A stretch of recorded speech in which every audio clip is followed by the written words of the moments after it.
Real Madrid, magnifique nouvelle en vue du Clasico. Avant de commencer la vidéo, n'oubliez pas de vous abonner et activer la cloche des notifications pour ne rien manquer. Le Real Madrid vient d'apprendre une très bonne nouvelle en vue du Clasico qui aura lieu le 28 octobre prochain. Le 28 octobre prochain, le FC Barcelone et le Real Madrid s'affronteront en Liga, 16h15. Un rendez-vous toujours aussi particulier pour les deux équipes, qui auront à cœur de l'emporter pour leurs supporters. Si de nombreux Barcelonais pourraient manquer la partie, Lewandowski, De Jong, Koundé, les Madrilènes pourraient arriver avec leur grosse artillerie.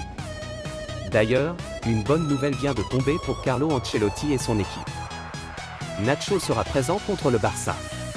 En effet, comme le révèle Marca, malgré un tacle assassin sur Portu contre Gérone, Nacho a vu sa suspension être réduite à 2 matchs par la commission d'appel, lui qui était initialement suspendu pour 3 rencontres.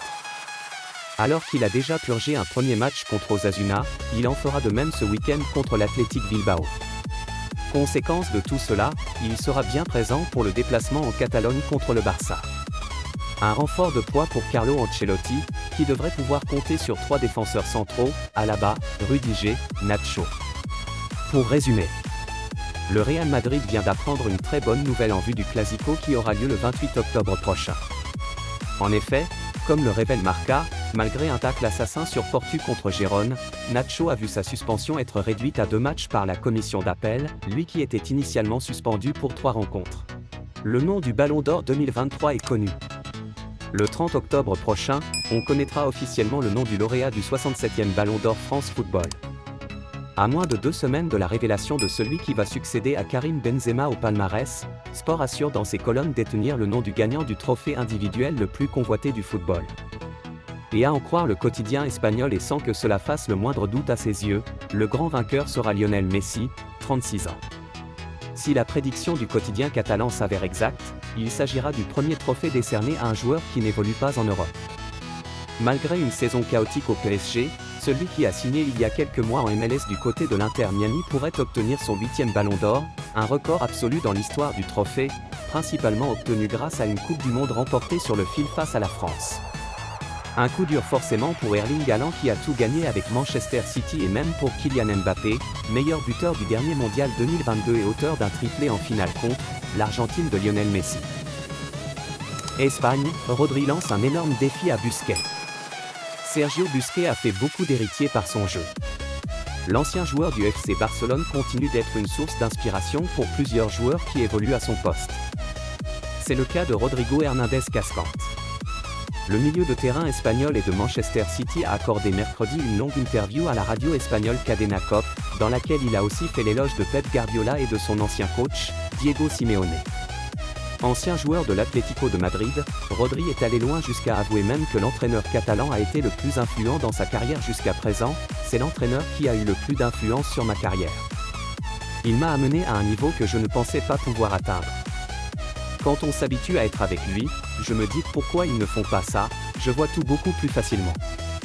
Il nous donne une boîte à outils et nous avons plus d'outils que les autres, a-t-il déclaré avant de poursuivre. J'aimerais souligner sa capacité à apprendre à ses joueurs à mieux utiliser l'espace en bougeant moins.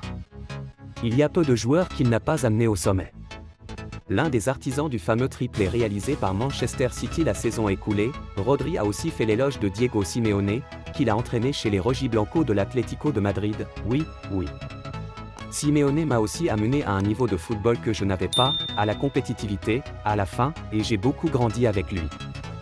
Il propose un style de football différent, mais c'est ce qui fait la beauté du football, a-t-il poursuivi dans des propos reproduits par Desporto ao Minuto. Dépasser Busquets.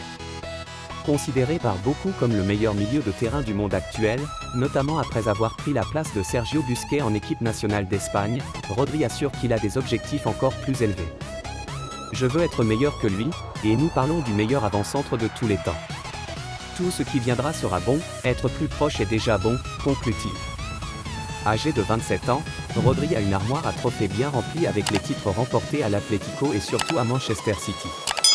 Pour atteindre le niveau de Sergio Busquets, il doit encore faire mieux en sélection, lui qui ne compte que 47 sélections avec un trophée de la Ligue des Nations remporté. Grosse tension au Real Madrid, 4 joueurs n'en peuvent plus d'Ancelotti. Carlo Ancelotti doit gérer de très gros dossiers dans son vestiaire. Au sein du club, certains joueurs ne valident plus les choix du technicien italien. Et ceux-ci ont profité de cette trêve pour cracher leur vérité sur leur situation au Real Madrid. C'est le cas notamment de Rodrigo Goes, informe Marca. En rassemblement avec le Brésil, ce dernier a lâché qu'il n'aime pas du tout jouer en faux neuf. Mais malheureusement au Real, Carlo Ancelotti le place très souvent à ce poste qu'il n'affectionne pas particulièrement. J'ai toujours clairement dit que j'avais la capacité pour jouer sur les ailes.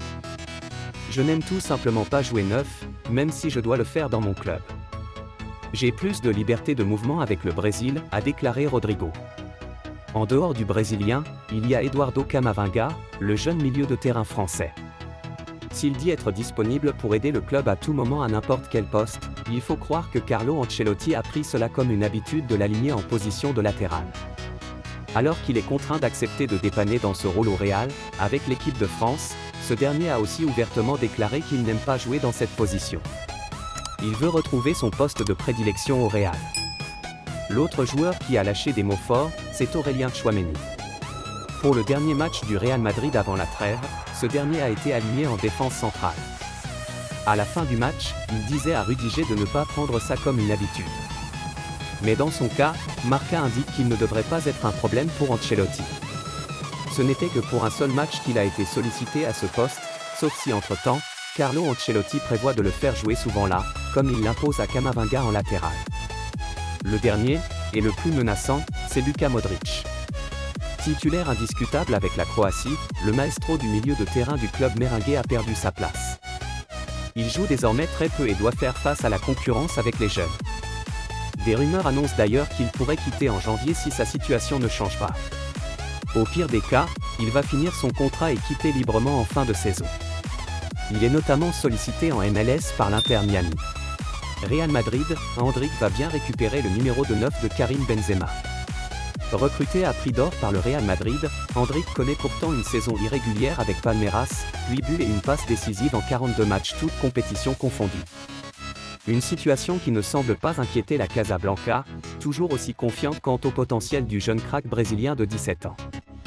Dans son édition du jour, AS indique, à ce titre, que les dirigeants madrilènes seraient toujours enclins à lui laisser le numéro 9, laissé vacant par Benzema, et ce malgré l'arrivée de Joselu lors du dernier mercato estival. Dans ce dossier, le média espagnol tente, par ailleurs, d'expliquer l'actuelle baisse de régime d'Endrick, précisant que le Real Madrid justifie cela par un manque d'opportunités. Pour rappel, le Brésilien n'a été titularisé qu'à 19 reprises en 2023 et a souvent vu son entraîneur Abel Ferreira lui préférer Rony, 28 ans. Un choix qui peut sembler étrange puisque Madrid devra payer 2,5 millions d'euros de plus à Palmeiras pour chaque série de 5 buts marqués par Endrick avant de traverser l'Atlantique. Avec actuellement 8 buts au compteur, le natif de Taguatinga est donc à 2 longueurs des 10 réalisations, soit 5 millions d'euros à sortir pour les Merengues.